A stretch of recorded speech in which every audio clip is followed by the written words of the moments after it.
भारत चीन के साथ लगने वाली उत्तरी सीमा की निगरानी की व्यवस्था को चुस्त दुरुस्त करने की दिशा में कदम बढ़ाया जा रहा है।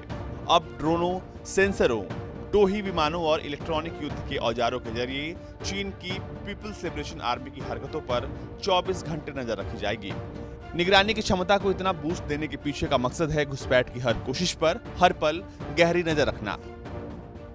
पिछले साल मई महीने से ही पूर्वी लद्दाख में चीन के साथ सैन्य संघर्ष जारी है। इस दौरान चीन अपनी सीमा में तेजी से इंफ्रास्ट्रक्चर तैयार करने में जुटा है। यही वजह है कि भारत ने भी एलएसी पर निगरानी और खुफिया जानकारियां जुटाने के लिए हाई क्वालिटी के एडवांस सिस्टम लगा रही है। रक्षा मंत्रालय के एक सूत्र ने बताया कि पाकिस्तान के साथ लगने वाली 778 किलोमीटर लंबी नियंत्रण रेखा की तरह ही एलएसी पर भी लगातार सैनिक तैनात नहीं किए जा सकते हैं।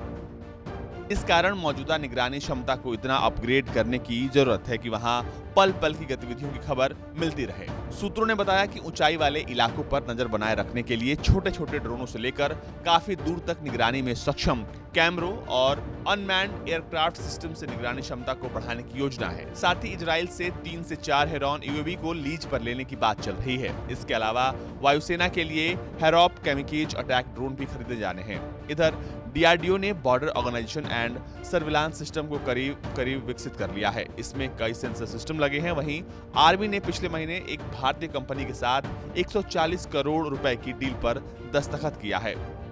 के तहत एडवांस वर्जन के स्विच ड्रोन खरीदे जाएंगे। एक सूत्र ने कहा कि ऐसे ड्रोनों के आने से रणनीतिक स्तर पर हमारी निगरानी प्रणाली में बड़ा बदलाव होगा।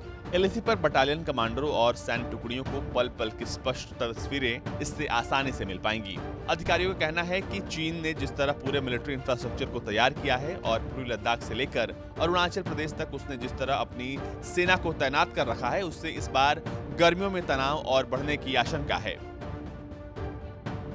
आपको बता दें कि पूर्वी लद्दाख की गलवान घाटी में बीते साल 15 जून को पीएलए के जवानों ने भारतीय सैनिकों पर धोखे से हमला कर दिया। इस घटना में 20 भारतीय सैनिक शहीद हो गए थे, जबकि चीन के 40 से ज्यादा सैनिकों के मारे जाने की खबर थी। हालांकि चीन ने अब तक मारे गए अपने सैनिकों की संख्या की पुष्टि नहीं की है।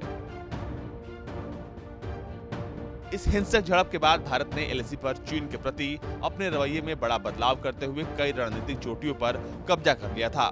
लंबे चले सैन्य तनाव को खत्म करने के लिए भारत और चीन के बीच कई दौर की बातचीत हो चुकी है। इनमें बनी सहमतियों के मुताबिक कुछ जगहों से भारत और चीन के सैनिक थोड़ा पीछे भी हटे हैं, लेकिन परिस्थितियों में बहुत बदलाव नहीं आया है।